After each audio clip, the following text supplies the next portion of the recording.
వసంత కోకిల వనమంతా పిలుపులా వసంత కోకిల జగమంతా గెలుపులా. మన ఇద్దరం 3 రోజులు అందరికీ దూరంగా ఒక హాలిడే ట్రిప్కి వెళ్దాం.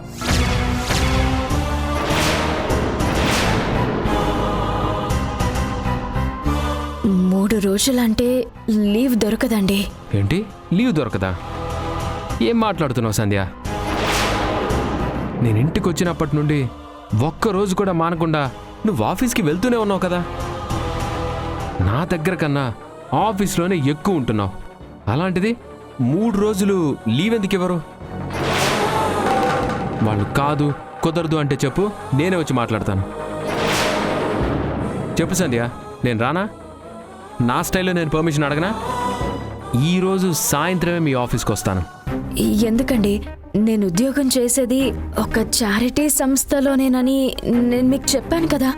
వాళ్ళ రూల్స్ ప్రకారం అక్కడికి ఫ్యామిలీ మెంబర్స్ రాకూడదు. ఏం రూల్స్ అవి? అవి కంపెనీనా లేక జైలా? ఆర్మీ హెడ్ క్వార్టర్స్లో కూడా అవసరమైతే ఫ్యామిలీస్ని అలో చేస్తారు. అలాంటిది మీ ఆఫీస్లోకి రానివ్వరా? అంటే నేను అబద్ధం చెప్తున్నానని మీకు అనుమానమా? నో నో నో నో, నా ఉద్దేశం అది కాదు. చూడండి, మనిద్దరికి ఒకరి మీద ఒకరికి నమ్మకం ఉండాలి.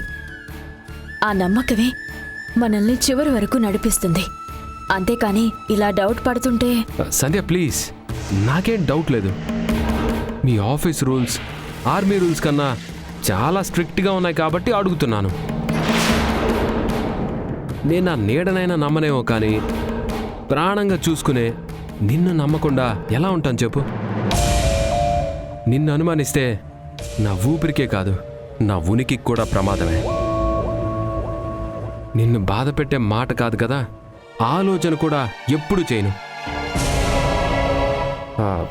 నువ్వు మాత్రం ఎలాగైనా 3 రోజులు లీవ్ తీసుకో. ఏం అడిగినా నో అని చెప్పనని నాకు మాటిచ్చావు, అది నువ్వు గుర్తుపెట్టుకో. అందుకే నా కోసం లీవ్ తీసుకో. మీ ఆఫీస్ వాళ్ళని ఎలాగైనా ఒప్పించు ప్లీజ్ సంధ్య. 3 రోజులంటే ఒప్పుకోరండి, చాలా కష్టం. మీరు అనవసరంగా ఆశలు పెంచుకుని తర్వాత బాధపడద్దు. సంధ్య సంధ్య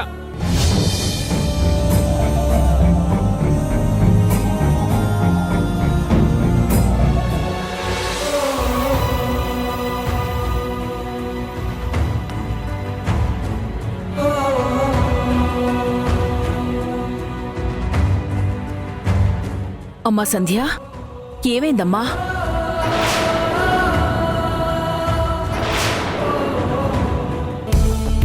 మాట్లాడు సంధ్య. నువ్వు సైలెంట్గా ఉంటే నేనేదో తప్పు చేసినట్టు ఫీల్ అయిపోతారు మీ అత్తమామలు. మీ అబ్బాయి ఏ తప్పు చేయలేదు, సరదాగా 3 రోజులు ఒక టూర్కి వెళ్దామని అడిగాడు. నాకు రావటం ఇష్టం లేక లీవ్ దొరకదు అని చెప్పి తప్పించుకున్నానని ధైర్యంగా చెప్పేసి. ఏంట్రా ఆ మాటలు? సంజయ్ ఎందుకు తప్పించుకోవాలనుకుంటుంది? తను చేస్తున్న ఉద్యోగంలో లీవ్ దొరకటం నిజంగా కష్టమే. ఈ దేశంలోకెల్లా అతి కష్టమైన ఉద్యోగానికి కూడా సెలవులు దొరుకుతాయి నాన్న. అలాంటిది సంధ్యకు ఒక్కదానికి ఎందుకు కష్టం? నేనేం అబద్ధం చెప్పడం లేదండి. ఎందుకు నన్ను అబద్ధం చేసుకుంటున్నారు? నిజమో అబద్ధమో నాకు నీ పద్ధతి అస్సలు నచ్చడం లేదు.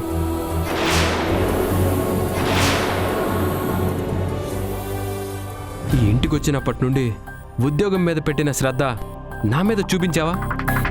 2 ఏళ్ల తర్వాత వచ్చాడు, వారానికి ఒక్కరోజు కూడా రాకపోతే ఏడుస్తాడు అన్నట్టు ఆదివారం ఒక్కరోజు కాదు 12 గంటలు ఇలా వచ్చి అలా వెళ్ళిపోతావు. వారం మొత్తం ఎదురు చూసింది దీనికోసమేనా అని బాధపడాలో, కనీసం అప్పుడైనా నిన్ను మనసారా చూసుకోగలుగుతున్నానని సంతోషపడాలో నాకైతే అర్థం కావడం లేదు.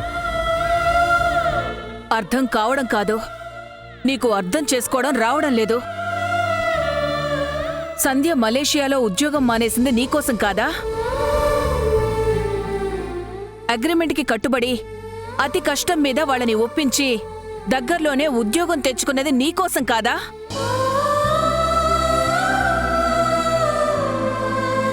వారమంతా కష్టపడి పనిచేసి విశ్రాంతి తీసుకోవాల్సిన సమయంలో కూడా శ్రమ అనుకోకుండా ప్రయాణం చేసి వస్తున్నది నీకోసం కాదా? నీకోసం ఇన్ని చేస్తున్న సంధ్యని నువ్వు అర్థం చేసుకోకుండా ఏంట్రా ఆ మాటలు? ఇంత కష్టపడుతూ ఈ ఉద్యోగం చేయడం ఎందుకు? మానేయమని ముందు నుండి చెప్తూనే ఉన్నాను. సంధ్య ఉద్యోగం చేస్తేనే ఇల్లు గడిచే పరిస్థితులు లేవు కదా. ఏమండి, నేను ఈ ఉద్యోగం చేస్తున్నది జీతం కోసం కాదండి. మీరు లేరనుకున్న టైంలో వాళ్ళు నా మీద చూపించిన నమ్మకం, అభిమానం కోసం. అంటే నా ప్రేమ కన్నా మన మధ్య బంధం కన్నా నీకు వాళ్ళే ఎక్కువ? అంటే నేను మరీ అంత పరాయవాణ్ణి అయిపోయానా? అది కాదండి. వద్దు సంధ్య, నువ్వు ఇంకేం మాట్లాడొద్దు.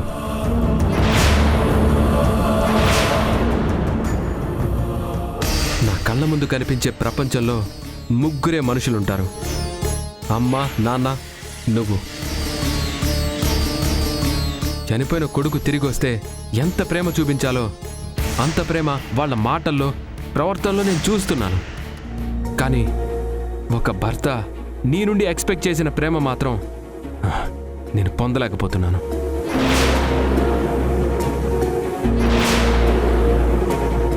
రెండేళ్ల కాలం మన మధ్య ఇంత దూరం పెంచిందా అనిపిస్తుంది నాకు. చాలా ఆపరా.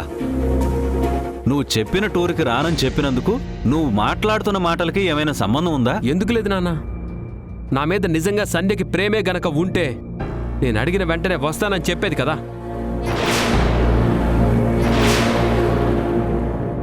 ఎంత కష్టమైనా ఆఫీసులో పర్మిషన్ తీసుకుంటానని నాకు మాట ఇచ్చేది. నేను అడిగిన వెంటనే కుదరదు అని చెప్పేది కాదు. ఫోన్లో నేనేం అడిగినా నో అని చెప్పను అని మాటిచ్చింది. అది ప్రేమతో చెప్పింది అనుకున్నాను. కానీ అది కేవలం కంటి తుడుపు చర్య అని నాకిప్పుడు అర్థమైంది. నా సంధ్య నేను కోరుకుంటున్నట్టుగా లేదని చెప్పడానికి ఇంతకన్నా సాక్ష్యం వేరే ఉండదు. ఏమండి,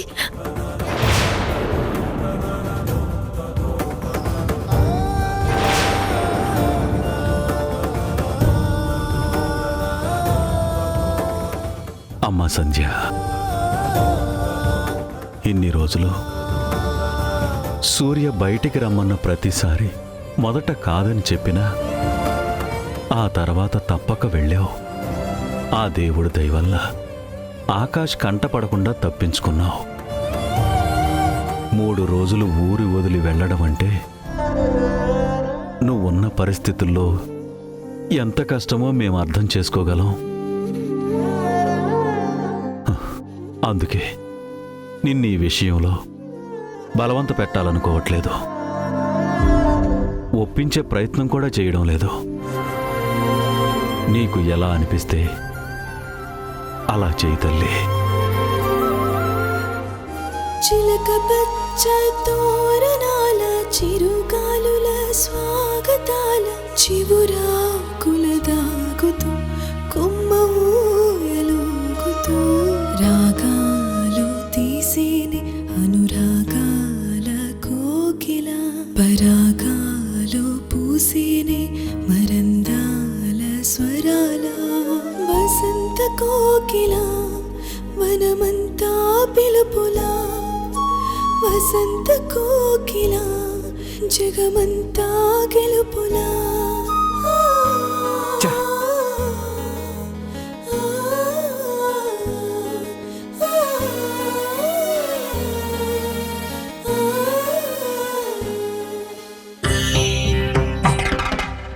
నేను వస్తానండి. ఇద్దరం కలిసి టూర్కి వెళ్దాం. అవసరం లేదు. అడిగిన వెంటనే ఒప్పుకోకుండా నా కోపం చూసి ఇప్పుడొచ్చి ఓకే అంటున్నావా? ఇది కూడా కంటి తుడుపు కోసమే అనుకుంటాను. నాకు నీ జాలి దయ వద్దు. ప్రేమ కావాలి. ప్రేమతో రావాలి.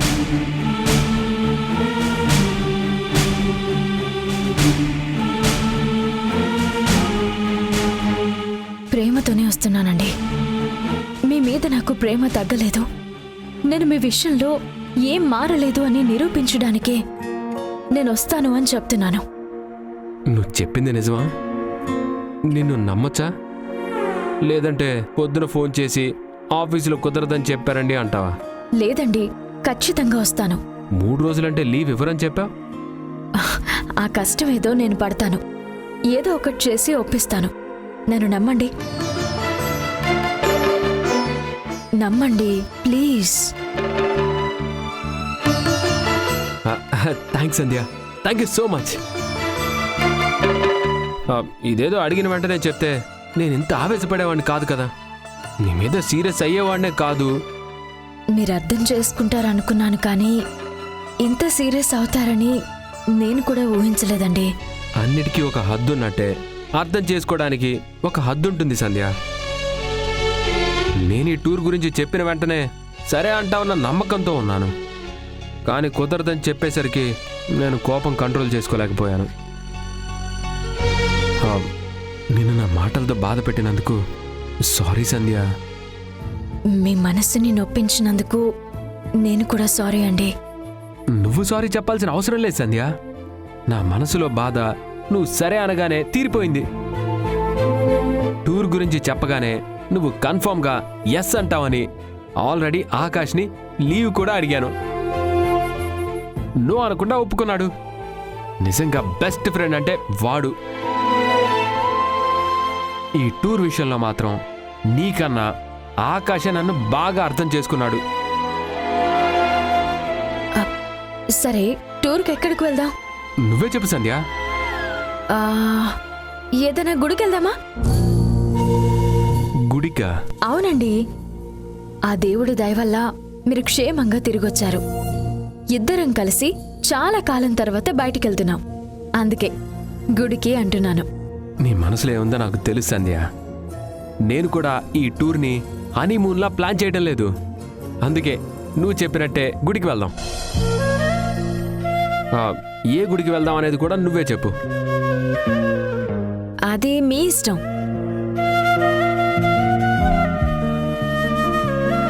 అయితే శ్రీశైలం వెళ్దాం.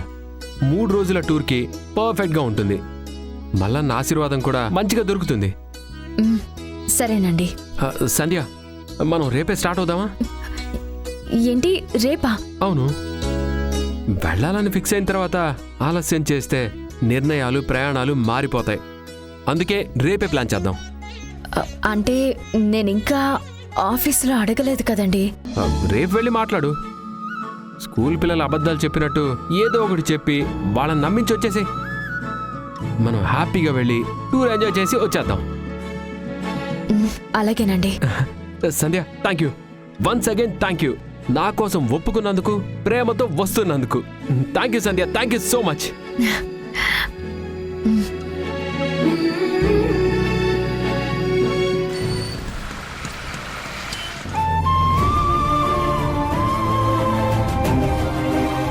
తాను కోరుకున్న ప్రేమ దక్కలేదని ఆ బాధ తట్టుకోలేక ఆ అబ్బాయి ఆత్మహత్య చేసుకున్నాడంట.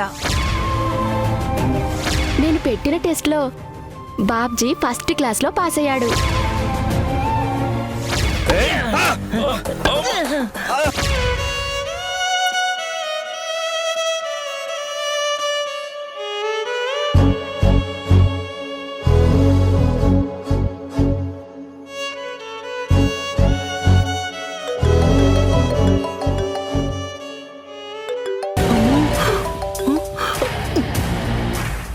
కాలు నొప్పి తగ్గిన ఈ పండు ఎన్నిసార్లు కాల్ చేస్తుందేంటో.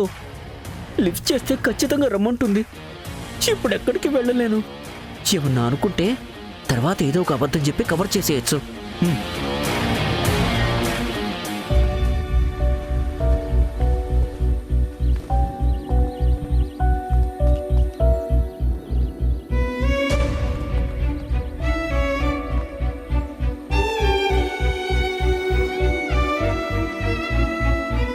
అటు చూసింది చాలేవే.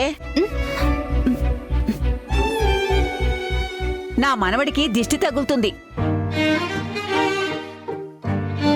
దివ్య సూపు మంచిదే అమ్మమ్మా, దిష్టం తగలదు. నువ్వు వంకర మాట్లాపి వచ్చి వంటలో సాయం చేయి.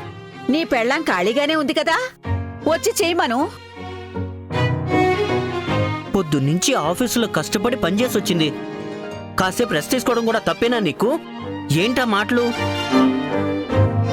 ఆ అబ్బో వచ్చాడండి పెద్ద పెళ్ళాం పిచ్చోడు. పిచ్చోడ్నే. ఇప్పుడేంటి? ఆ, బాబ్జీ నీకు నేనంటే నిజంగా ఇష్టమేనా?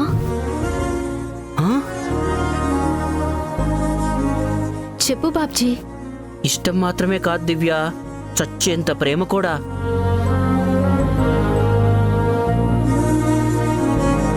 కానీ నేను నీ మీద ఎప్పుడూ కోపంతో చిరాకుతో ఉంటాను కదా. నువ్విప్పుడు ఎలా ఉన్నా ఏదో ఒక రోజు నా ప్రేమను చూసి మారతావు. ఒకవేళ చివరి వరకు మారకపోతే అప్పుడేం చేస్తావు? ఎందుకు మారావు? పెళ్లికి ముందు మనిద్దరం మంచి ఫ్రెండ్స్లా ఉండేవాళ్ళం. పెళ్ళయ్యాక శత్రువులా చూస్తున్నావు. కానీ ఏదో ఒక రోజు నువ్వు మళ్ళీ నన్ను ఒక ఫ్రెండ్ లాగా, నన్ను అర్థం చేసుకునే భార్యలాగా మారతావన్న నమ్మకం నాకుంది. నీ నమ్మకం నిజమవ్వకపోతే, నేనెప్పటికీ నిన్ను అర్థం చేసుకోకపోతే అప్పుడేం చేస్తావు? చచ్చిపోతావా? అయ్యో అయ్యో అయ్యో అయ్యో, ఏంటి ఆ మాటలు? నీ ప్రేమ కోసం వాడెందుకు చావాలే? ప్రేమించడం వాడి నేరం కాదు. ఆ ప్రేమని అర్థం చేసుకోకపోవడం నీ దురదృష్టం. అమ్మమ్మ, ఒక నిమిషం ఆగు. నిజంగా నువ్వు అన్నదే జరిగితే ఈ జన్మకి నా బతుకు ఇంతే అనుకుని. వద్దు బాబ్జీ, నువ్వేం చేసుకోవద్దు. నా ప్రేమ కోసం నువ్వు ప్రాణాలు తీసుకోవద్దు ప్లీజ్. నువ్వేం చేసుకోవద్దు.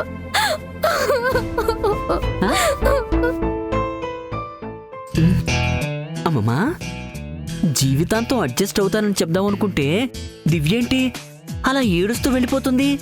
ఒరే తింగర్ సన్నాసి, దివ్య మాటలు ఎలా ఉన్నా మనసులో మాత్రం ప్రేమ మొదలైందిరా. నిజమా? అవునరా వెర్రి సన్నాసి.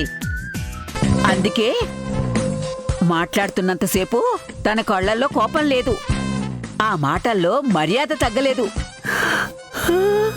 నీ ప్రేమను అర్థం చేసుకోవడం అది మొదలు పెట్టిందిరా. అమ్మమ్మా, నేను నమ్మలేకపోతున్నానే. ఇదంతా నిజమా? నిజమేరా. భగవంతుడా, నువ్వే కాపాడాలి. అమ్మా సంధ్య, బాగా ఆలోచించే నువ్వు ఈ నిర్ణయం తీసుకున్నావా అమ్మా? సూర్యతో కలిసి 3 రోజులు శ్రీశైలం వెళ్ళడం అంటే రిస్క్ అని నాకు తెలుసమ్మా. మరి తెలిసి కూడా ఎందుకమ్మా ఇదంతా? ఆకాష్కి భారీగా ఉండి సూర్యతో ఇలా వెళ్ళడం అంటే ఏం జరుగుతుందో ఆలోచించలేదా? అమ్మా సంధ్య, నువ్వు సూర్య దగ్గరికి వెళ్ళి నేను ఎంత అడిగినా ఆఫీసులో సెలవు ఇవ్వనన్నారని చెప్పేసే. నీకు మేం కూడా మాట సహాయం చేస్తామమ్మా. మీరే సహాయం చేసినా ఇప్పుడు నా నిర్ణయాన్ని నేను మార్చుకోలేను.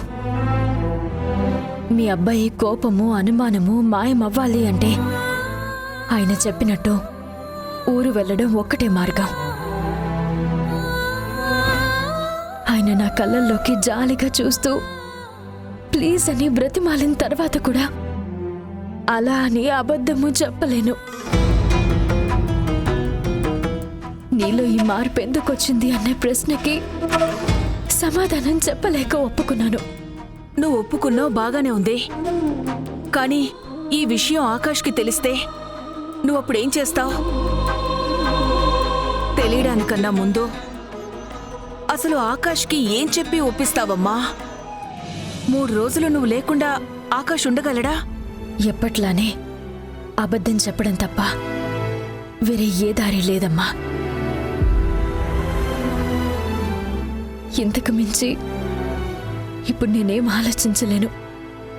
ఎందుకంటే ఈ ఇంట్లో ఉన్నప్పుడు ఆకాష్ గురించి, ఆ ఇంటికి వెళ్ళిన మరుక్షణమే సూర్య గురించి ఏమాత్రం ఆలోచించకపోవడమే ఏకైక పరిష్కారం. ఎవరికి న్యాయం చేస్తున్నానో ఇంకెవరికి అన్యాయం చేస్తున్నానో అన్న సందేహాన్ని నా మనసులో నుండి నేను పూర్తిగా తొలగించేశాను. ఇప్పుడు నా ముందున్నది భార్యగా నా డ్యూటీ, అంతే. అంతే అని చెప్పినంత తేలిక కాదమ్మా ఆ తర్వాత జరిగే పరిణామాల్ని తట్టుకోవడం. నా బిడ్డ జీవితం కోసం నీ జీవితాన్ని పణంగా పెట్టడం న్యాయం కాదమ్మా. న్యాయం అన్యాయం ఈ రెండు ఒకే నాననుకుండే 2 ముఖాలు. బొమ్మని చూస్తే బొమ్మే న్యాయం అనిపిస్తుంది, బొరుసుని చూస్తే బొరుసే న్యాయం అనిపిస్తుంది. న్యాయం అన్యాయం మధ్య తేడా ఒకే ఒక్క అక్షరం అమ్మా. ఆ అంటే అవసరం.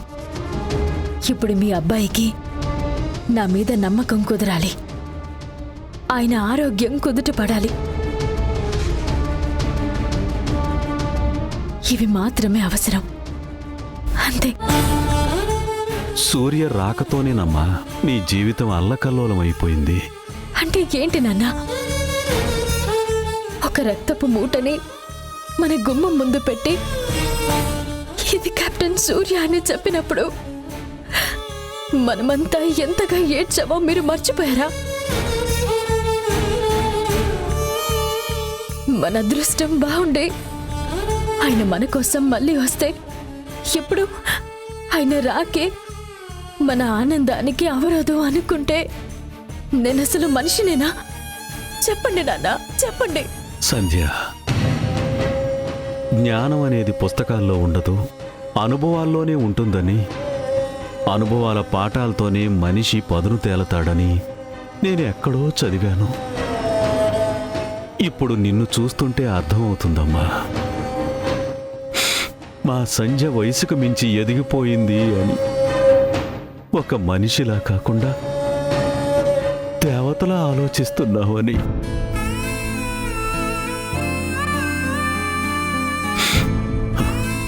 నీ ఇష్టం, వెళ్ళిరామ్మా. ఏం జరిగితే అదే జరుగుతుంది. వెళ్ళమ్మా. నాన్న, అమ్మా.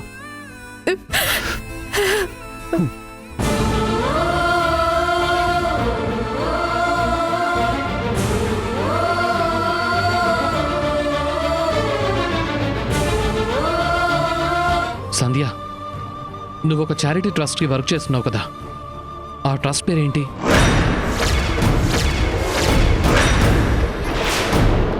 సడన్ గా ఎందుకు అడుగుతున్నారండి? చెప్తాను కానీ ముందు డీటెయిల్స్ చెప్పు. అక్కడ ఎంతమంది వర్క్ చేస్తారు? మెయిన్ బ్రాంచ్ ఎక్కడ? అసలు అది గవర్నమెంట్ రికగ్నైజ్డేనా?